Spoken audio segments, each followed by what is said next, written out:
बास 15 मिनिट रे बनातु पणस कठा। नमस्कार, कंढई ओडिया किचन को आपण मानक स्वागत। पणस कठा बनैबा पई मुझे किछि पणस गोटे आलू को काटी नहीं आउ गोटे पियाज ऐड करिछि।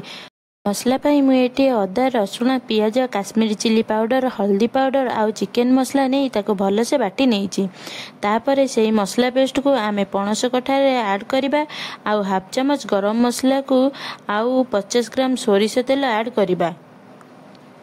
तापर स्वाद अनुसार लुण ऐड करबा आउ हाफ कप दही ऐड करबा करी भल से गोलाई नबा। बहुत ही कम समय रे आपण माने एही रेसिपी को बनै परिबे आउ एमिति बनै कि आपण माने मटन को भी भूली जिबे। देखंतु एठी भल से सब मिसी सारिलानी। एबे आमे गोटे प्रेशर कुकर रे किछि सोरिष तेल नबा। तेल गरम होला परे सेथिरे मैरिनेट होई रखिथिबा पणस कठा को ऐड करबा आ 10 मिनिट जाके कसिबा।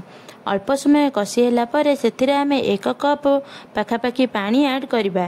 तापरे 3टी हुइसिल मारिबा जाए ताको कुक करबा। 3टी सीटी मारी सारिबा परे टिके ठंडा हेबा पई छाड़ी दबा आउ तापरे गोटे छोट चमच गरम मसला आउ किछि धनिया पत्र को काटिकी ऐड करबा। बस 10 रु 15 मिनिट भितर रेडी हो गला हम पणस कठा रेसिपीटी। ता पुणी गोटे यूनिक स्टाइल रे देखंतु पूरा मटन झोल परी दिसुची। थरे एही स्टाइल रे बनांतु आपण माने आमिष को भी भूली जिबे। वीडियोटी भल लगी लाइक करेंगे, रेसिपी को निज फ्रेंड्स और रिलेटिव्स को सह शेयर करेंगे, आउ चैनल रे नुआ थिले चैनल को सब्सक्राइब करेंगे।